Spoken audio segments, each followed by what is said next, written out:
수요 기도 모임을 통해서 계속해서 일반 서신들을 우리가 살펴봤었죠. 베드로전서부터 시작해서 지난 시간까지 요한 1서까지 우리가 잘 살펴봤습니다. 오늘은 요한 2서 개론을 공부하고자 합니다. 요한 2서 개론 한 장으로 되어 있죠. 13절로 되어 있는 아주 간단한 내용입니다. 간단하면서도 내용을 보니까 사적인 내용이 많아요. 사도 요한이 한 부인에게 그렇게 쓰는 서신인 것을 볼 수 있죠. 초대교회 당시에 이 요한 2서는 그렇게 널리 인용되지 않았다라고 그렇게 기록이 전합니다. 알렉산드리아의 클레멘트라든지 시프리안 등이 주로 인용했을 정도입니다. 요한일서의 저자는 누구인가? 결론적으로 보면 사도 요한이지만은요, 직접적으로 요한이라고 하는 이름을 언급을 하지는 않습니다. 자신을 장로라고 밝히는데 1절에 장로인 나는 그녀의 자녀들에게 편지하노니 1절의 내용이죠. 장로라고 말합니다. 엘더. 교회의 직책 가운데 하나죠. 장로, 감독, 목사 모두가 다 한 직책을 말하는 것입니다. 동시에 나이로 볼 때는 연로한 대상이라 그렇게 볼 수가 있습니다. 그러니까 아닌 게 아니라 사도 요한은 이 요한 자신의 이 서신들을 쓸 때에 나이 많은 상태에 있었죠. 요한 1서 그 다음 바로 직후에 요한 2서가 기록이 되어 있는데 나이가 많은 것은 또 역시 마찬가지입니다.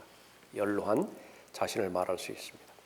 아주 친밀감을 가지고 서신을 이렇게 쓰죠.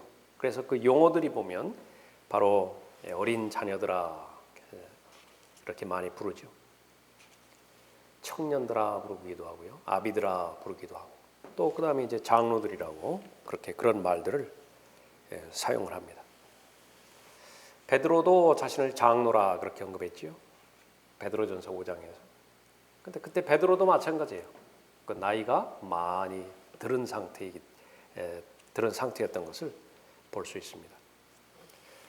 요한복음, 요한일서, 요한이서 사용하는 말들, 그 어휘들, 그것이 동일 인물인 것을 알 수 있습니다. 기록한 사람이, 저자가. 그래서 진리 안에서 사랑하라라고 하는 말이 많이 나오고요. 진리를 알았으니 또 진리 안에서 행하라. 새 계명이라고 하는 말도 많이 나오죠. 서로 사랑하라. 또 적그리스도라고 하는 말이 요한서신에서 유일하게 나오죠. 적그리스도, 미혹하는 자 계속 나옵니다.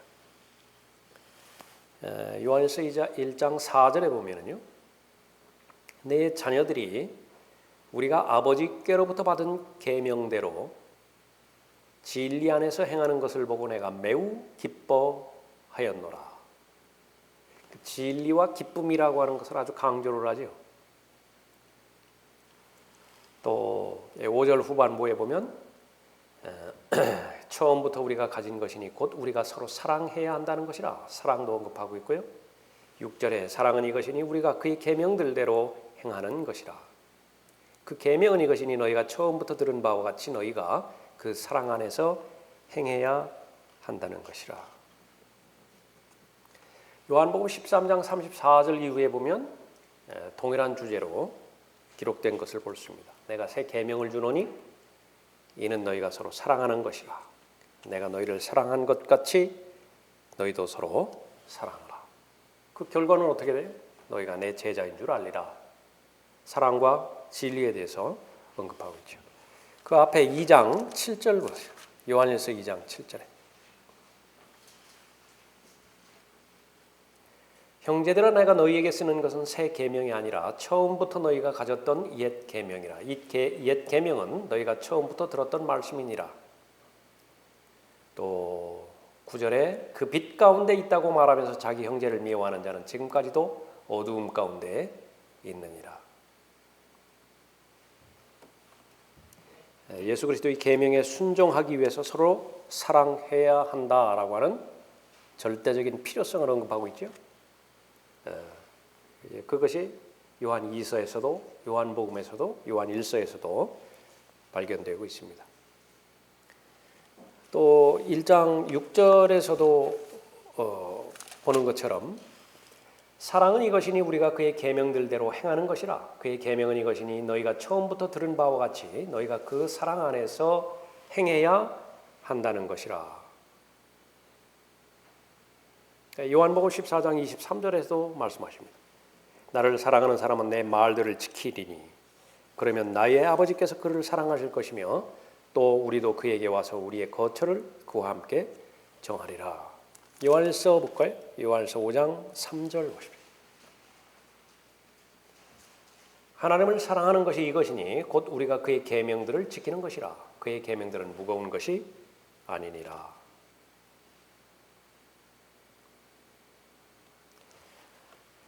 요한서신에서 적그리스도에 대해서 정체가 드러나죠.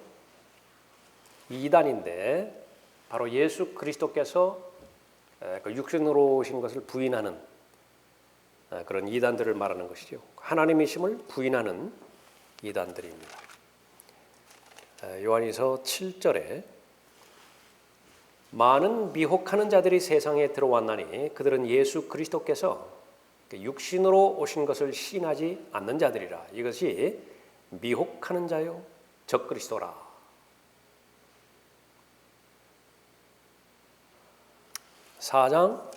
요한일서 4장 2절에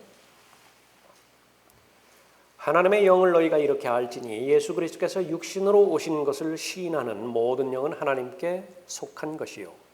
예수 그리스도께서 육신으로 오신 것을 시인하지 아니하는 모든 영은 하나님께 속한 것이 아니니 이것이 곧 적그리스도의 영이니라.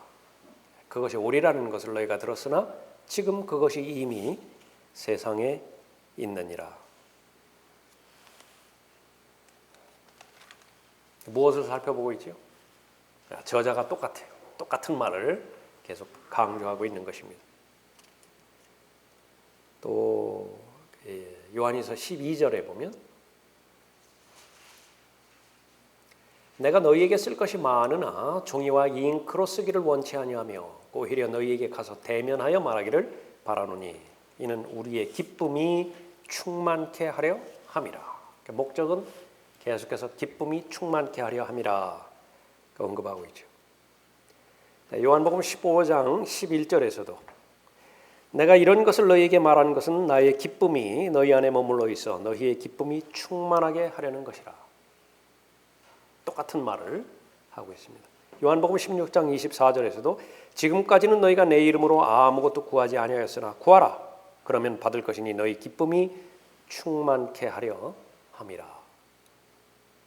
거하라는 것이죠. 그러니까 요한일서에서도 계속 강조했었죠. 교제의 목적이기도 했습니다. 요한일서 1장 4절에서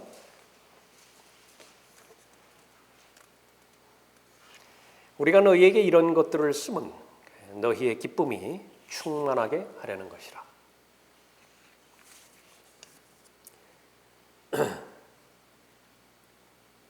그래서 실제로는 요한일서라든지 요한2서가 이 저자에 대해서 기록자에 대해서 이름이 구체적으로 나와 있지 않지만은 요한복음에 사용하는 말들이라든지 목적이라든지 어휘들이라든지 그런 것들을 볼 때에 사도 요한인 것을 분명하게 알 수 있습니다.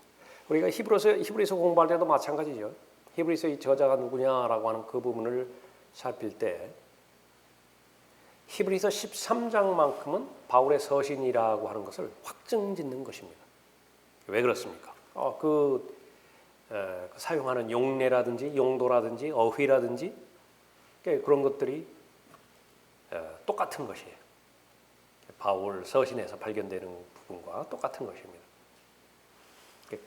그런 것이 바로 판단 기준이 되는 것입니다. 누구에게 쓴 것인가? 다시 본문의 1절에 보면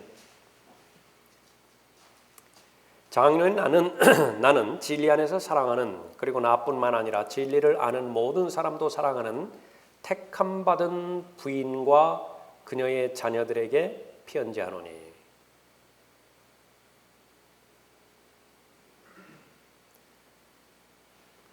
여기 택함 받은 부인이 나와요.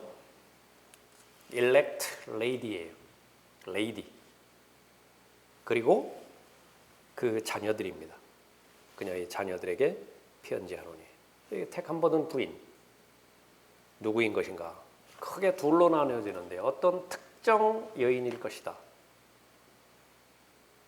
또 하나는 전체적인 문맥을 보았을 때에 이것은 교회를 이루는 그리스도의 몸을 이렇게 비유적으로 말하는 것이다. 거의 대부분은 이렇게 그리스도의 몸, 그 부분에 그 결론을 많이 내리고 있습니다. 그 외에 다른 그 의견들을 보면 또 어떤 사람은 바빌론에 있는 교회라 그렇게 볼 수도 있습니다. 이 근거는 이 서신을 에베소에서 사도 요한이 쓸 때에 그 바운더리에 이 바빌론이라고 하는 것은 베드로전서 5장에도 나오죠. 그 지역에 포함되어 있다라고 하는 것을 근거로 해서 그렇게 주장하는 것입니다. 별 근거는 없어요. 별 타당성은 그렇게 없는 것입니다. 또 이 부분에 대해서는 헬라어로 두 단어가 나타나는 건데 택함 받은 부인이라 그렇게 말했을 때 에클렉타이 큐리에이, 큐리오스라고 하는 말이 나오죠. 큐리오스. 그 부분과 관련해서 이 큐리아이라고 그렇게 말하는데 좀 억지적인 주장이죠. 그래서 이 부인의 이름이 택함 받은 쿠리아일 수도 있고 또 일렉트라 부인일 수도 있다. 각종 여러 가지 의견들이 다 있는 것입니다. 어쨌든 이런 개인을 언급할 때 구원받은 그리스도인이고 영적인 그리스도인이며 또 문맥에서 봤을 때에 그녀뿐만 아니라 자녀들도 그렇게 진리에 순종하고 있다. 그 4절에 보면 그 부분이 나오죠. 내 자녀들이, 그러니까 부인의 자녀들을 말하는 거죠. 내 자녀들이 우리가 아버지께로부터 받은 계명대로 진리 안에서 행하는 것을 보고 내가 매우 기뻐하였노라. 그러니까 그 여인이 있다고 한다면, 그 부인이 있다고 한다면 자녀들이 있을 거 아니겠어요? 그 자녀들의 일부를 요한이 본 거예요. 봤더니 진리에 순종하거든요. 진리에 행하거든요. 그러니까 칭찬하는 것을 말하는 것입니다. 또 얼마만큼 영향력이 있었는 것인가? 그러면 이 자신의 집을, 그 문맥적인 그 부분으로 볼 때 자신의 집을 개방을 했어요. 그래서 모임 장소로 사용하고 있음을 볼 수 있습니다. 10절에 어떤 사람이 너희에게 오되 이 교리를 가지고 오지 아니하면 그를 집에 영접하지도 말고 그에게 문안하지도 말라. 집이라고 하는 말이 나오죠. 이것은 이 당시의 부분으로 볼 때는 아주 일반적입니다.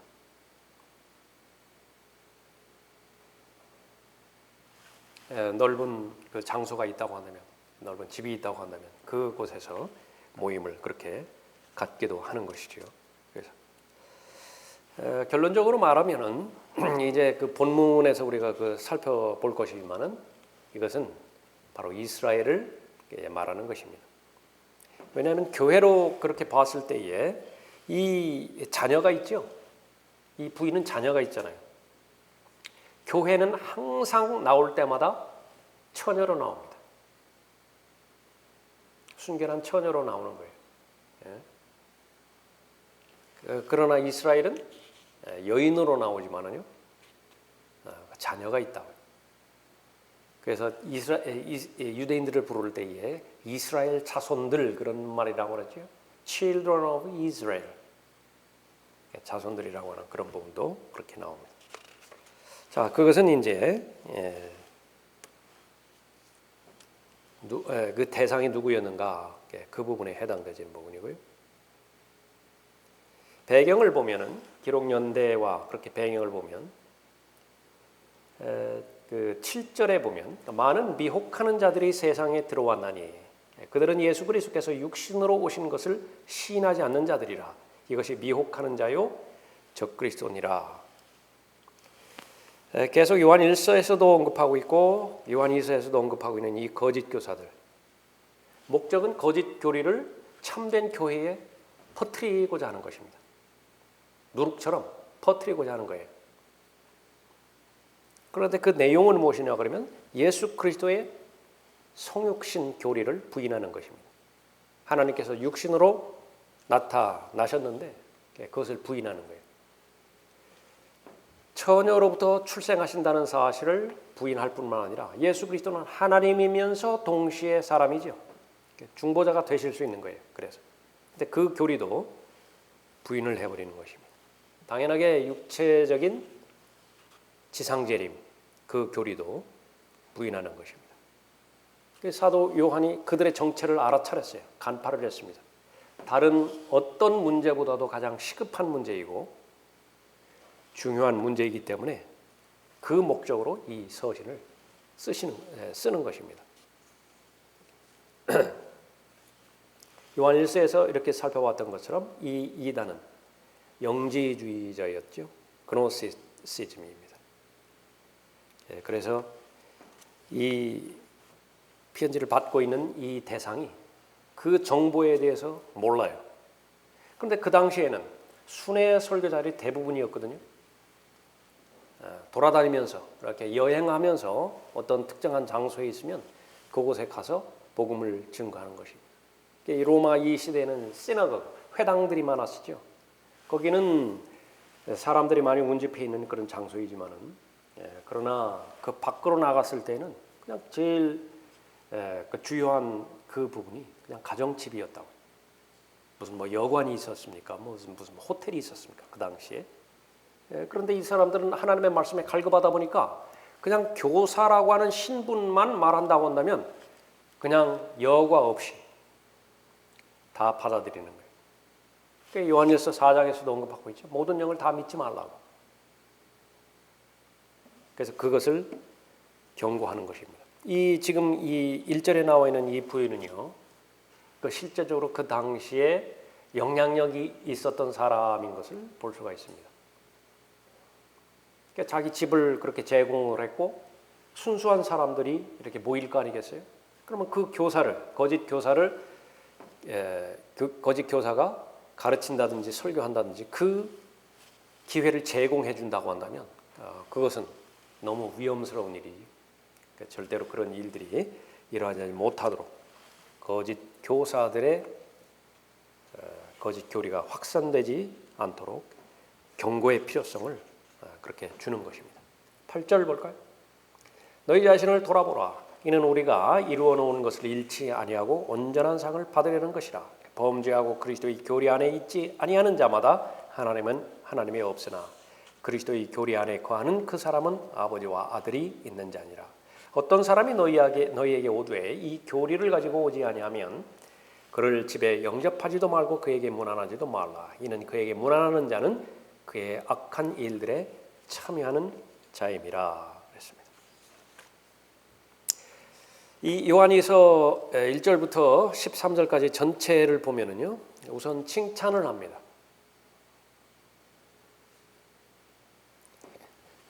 이 진리에 대해서 신실하게 아주 충성스럽게 진리와 동행하는 그 부분에 대해서 또 그 진리에 대해서 사랑하는 그 부분들이 나타났죠. 그것이 1절부터 4절까지입니다. 4절에 내 자녀들이 우리가 아버지께로부터 받은 계명대로 진리 안에서 행하는 것을 보고 내가 매우 기뻐하였노라. 그렇게 행하는 것이 너무나 잘하는 그 부분이기 때문에 지속적으로 진리 안에서 실행할 것을 아주 권면하는 것입니다. 도전하는 것이죠. 지금까지 잘 해온 것, 그건 너무나 잘한 것인데 앞으로도 잘 할 것을, 그러니까 열정을 가지고 진리와 동행할 것을 권면하는 것입니다. 5절에 부인이여 이제 내가 너에게 간청하노니 내가 내게 새 계명을 쓰는 것이 아니고 처음부터 우리가 가진 것이니 곧 우리가 서로 사랑해야 한다는 것이라. 사랑은 이것이니 우리가 그의 계명들대로 행하는 것이라. 그 계명은 이것이니 너희가 처음부터 들은 바와 같이 너희가 그 사랑 안에서 행해야 한다는 것이라. 7절부터 우리가 살펴봤었던 거짓 교사들에 대해서 강력하게 경고를 하죠. 그 목적으로 이 요한이서를 기록을 하고 있습니다. 그래서 먼저 급하니까 이 서신을 먼저 보내고요. 그 다음에는 할 말이 더 많다고요. 그러니까 결론만 이 요한이서 서신을 통해서 전달하는 것입니다.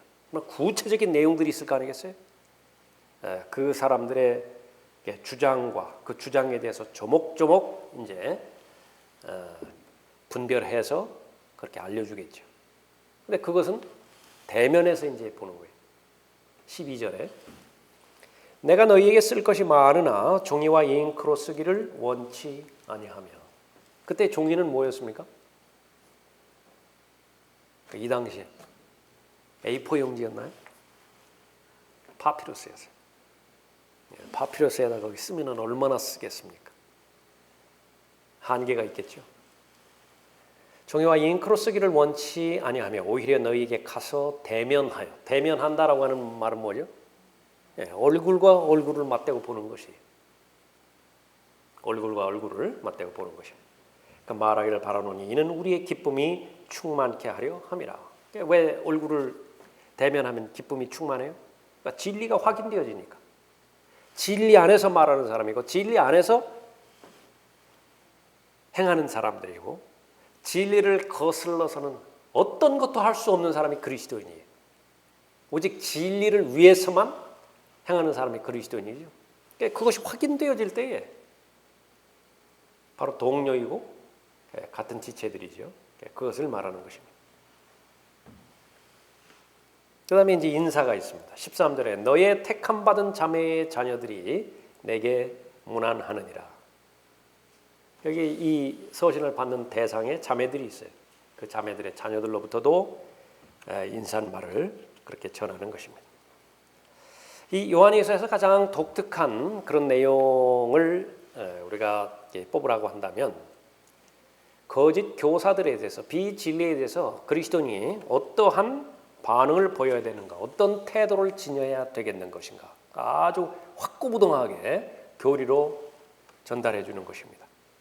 이 부분을 잘 배우지 못하면 인본주의에 입각해서 모두 다 망쳐놓는 것입니다.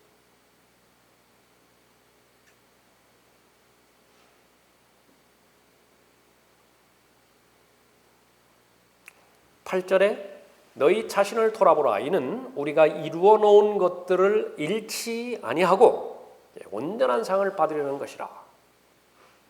그러니까 여기에서 이 교리를 잘못 적용하고 잘못 받아들이면 다 잃어버리게 된다.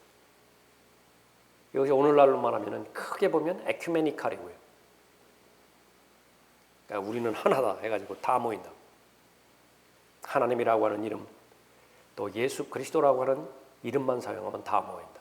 그러니까 요즘은 그것도 넘어가 버리죠. 다른 이교도들까지 다 모아버리는 거예요. 그러니까 불교도 좋고 뭐 힌두교도 좋고 다 교회 연합을 이루자. 그러니까 다 잃어버리는 것입니다. 이것은 성경이 기록되던 그 당시부터 있었던 것인데 아주 민감한 교리, 아주 심각한 교리인 것입니다.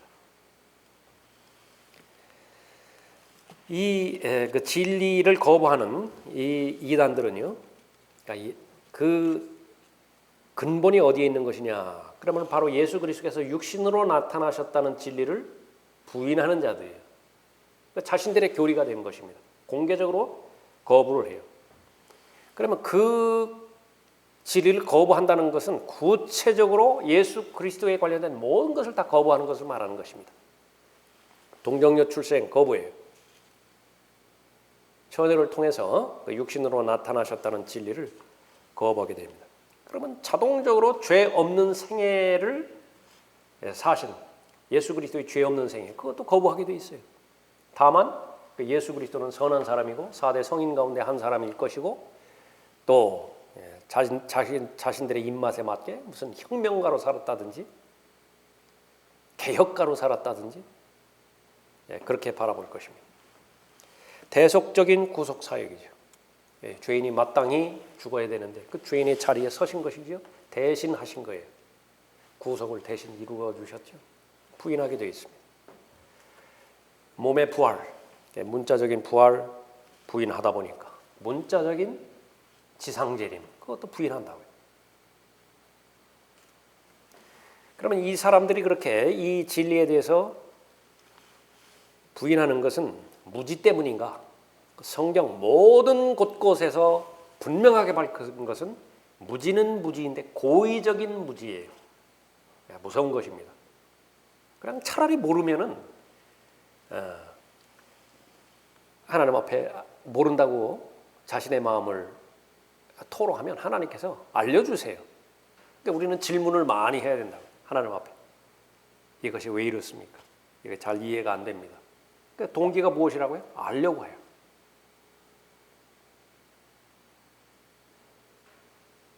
당신이 오실 그분입니까? 아니면 우리가 또 다른 사람을 기다려야 됩니까? 누구의 질문이죠? 감옥에 갇힌 침례 요한의 질문이었습니다. 아주 자세하게 그 질문한 사람의 수준에 맞게 정확한 답을 제시하잖아요.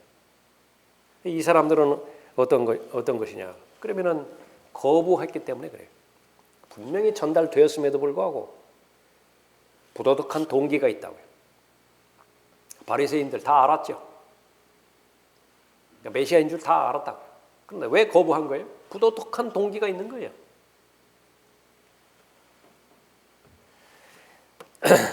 그래서 이 진리 전체를 거부하게 됨으로 인해서 이 이단들이 등장하게 되었는데 목적은 파멸시키는 것입니다. 패망시키는 것이에요. 배교자들이지요. 그런 거짓 교사들에게 이단 교리를 가르치거나 설교하는 이 자들에게는요.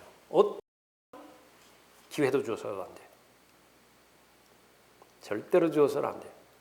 그러나 오해하지 말아야 할 것은 개인적으로 이 사람들에게 복음을 증거해서 하나님의 은혜에 의탁해서 바로 진리로 이겨온다라고 오는 것은 그건 포기하면 안 되죠. 그러나 분명하게 그렇게 제시했음에도 불구하고 고집을 꺾지 않는다. 한 번 말하고요. 두 번 말하고 기회를 주지 않는 것입니다.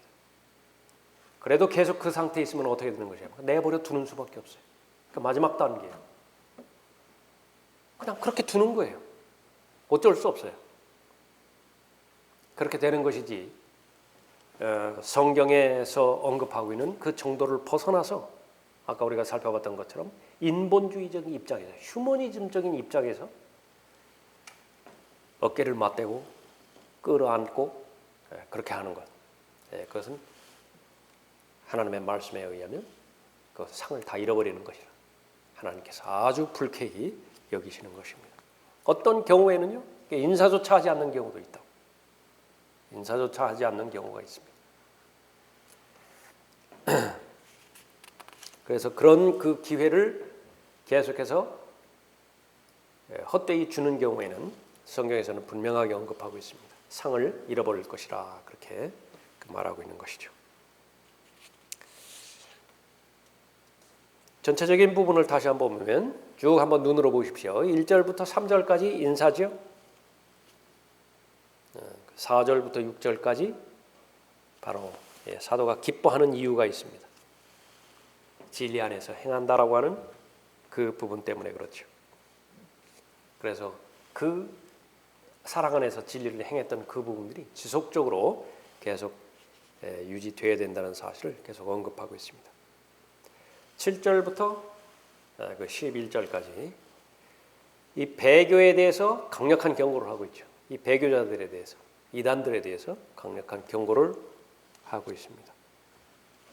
12절, 13절 그렇게 마무리를 짓습니다. 인사를 하고 또 얼굴로 대면할 것이라 그렇게 말하고 있죠. 요한 2서 개론입니다. 1절부터 13절까지 아주 짧은 서신이지만은 일반 서신의 한 부분으로서 마지막 날들을 사는 그리스도인에게 깊은 그 삶의 영역에까지 적용해야 되는 그런 부분입니다. 요한 2서를 읽으실 때요, 사랑이라고 하는 말과 진리라고 하는 말, 얼마만큼 자주 반복되어서 기록하고 있는 것이나 그것을 보면 아는 것입니다.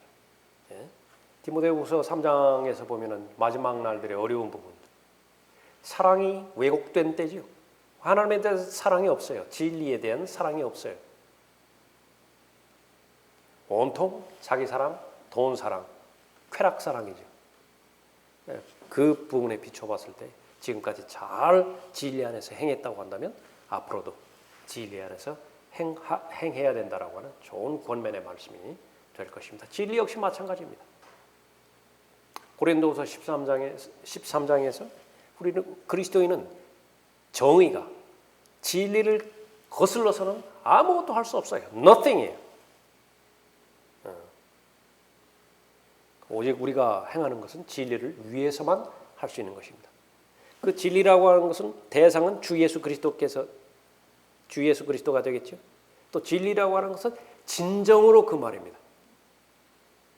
정말로 진심으로 경배를 드려도 진심으로 드리고 하나님의 말씀을 읽어도 진심으로 하도록 우리가 기도할 때 오늘 기도할 때도 진심으로 기도하잖아요. 진지하게. 그런 부분들이 점차 사라지는 거예요. 무엇이 사라지게 만드는 것이냐. 자꾸 그 마음의 가장 중요한 가운데요. 이 거짓 이단들이, 배교자들이 이런 거짓 교리들을 계속 던져주는 것입니다. 육신적인 성향 가운데서 하나님 앞에 나아가게 그렇게 계속 몰아가는 것이죠. 그래서 사랑과 진리 어느 때보다도 가장 절실히 필요한 그런 때입니다. 그것을 잘 지키고 마음에 간직해서 사랑 안에서 진리를 말하고 진리 안에서 사랑을 실행한다고 한다면, 실천한다고 한다면 하나님의 약속대로 상과 유업과 보상이 보장됩니다. 그러나 요한 2서에 있는 것처럼 거기서 이탈되어 버렸다고 한다면 아무리 모양은 그럴듯한다 하더라도 경건의 모양은 갖추고 있다 하더라도 다 잃어버리게 되어지는 것입니다. 자, 요한 2서 개론을 살펴봤습니다.